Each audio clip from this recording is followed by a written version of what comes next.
Hello, ഇന്ന് ഞാൻ നിങ്ങളെ ഒരു സംഭവം കാണിക്കാൻ വേണ്ടി വന്നതാണ്.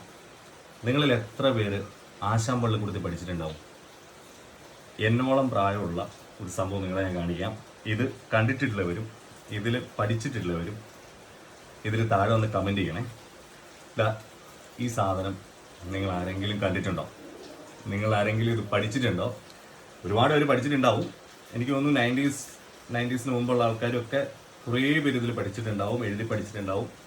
ഇത് നമ്മൾ എഴുതുന്നതല്ല, നമ്മളുടെ ആശാൻ, നമ്മൾ എഴുത്താശാൻ പള്ളിക്കൂടത്തിൽ പഠിക്കുന്ന സമയത്ത് അവിടുത്തെ ആശാൻ നമുക്ക് ഇത് പനയോലയാണേ. ഇത് എഴുത്തോല എന്നാ പറയാ. ഈ ഓലയിൽ നാരായം ഉപയോഗിച്ചാണ് എഴുതുക. ഒരു ഇരുമ്പ് ദണ്ടാണത്. നാരായം ഉപയോഗിച്ച് ഇങ്ങനെ ഇതിലുണ്ട്. ഉണ്ട്, കായ്ക്ക ഉണ്ട്, 1, 2 ഉണ്ട്, അങ്ങനെ എല്ലാ സംഭവങ്ങളും നമ്മൾ ആദ്യാക്ഷരങ്ങൾ മുഴുവൻ ഇതിനകത്തുണ്ട്. അതായത് ഇതെൻ്റെ കേട്ടോ, കണ്ണൻ എന്ന് എഴുതിയിട്ടുണ്ട്. ഇതെൻ്റെ അനിയൻ്റെയാണ്. ഇതിൽ ഉണ്ണിക്കുട്ടൻ എന്ന് എഴുതിയിട്ടുണ്ട്.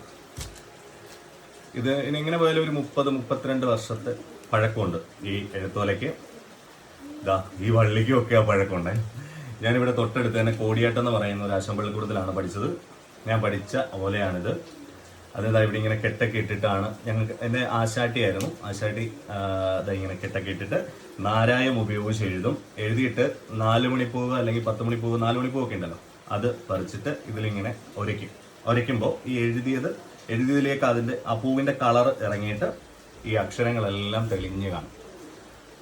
ഇത് ഉപയോഗിച്ചിട്ടുള്ളവർ, ഇതിൽ പഠിച്ചിട്ടുള്ളവരൊക്കെ വന്നിട്ടൊന്ന് കമൻറ്റ് ചെയ്യണേ. ഇങ്ങനെയുള്ള കുറേ കാര്യങ്ങൾ എൻ്റെ അടുത്തുണ്ട്, നൊസ്റ്റാൾജിക് സാധനങ്ങളൊക്കെ ഉണ്ട്. ഇനിയും തുടരെ ഞാനിതെല്ലാം കാണിക്കാം കേട്ടോ. അപ്പോൾ ഇതിൽ പഠിച്ചിട്ടുള്ളൊരു വായോ വന്ന് കമൻറ്റ് ചെയ്യുക. ഇതിന് വേറെ പേരുകളൊക്കെ ഉണ്ടെങ്കിൽ അതും പറയാം. നാരായം ഉപയോഗിച്ചിരുന്നെന്ന് പറഞ്ഞിട്ടുണ്ടെങ്കിൽ അതിന് വേറെ എന്തെങ്കിലും പേരുണ്ടെന്നുണ്ടെങ്കിൽ അതും പറയണേ.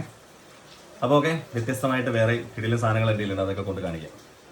തരാം.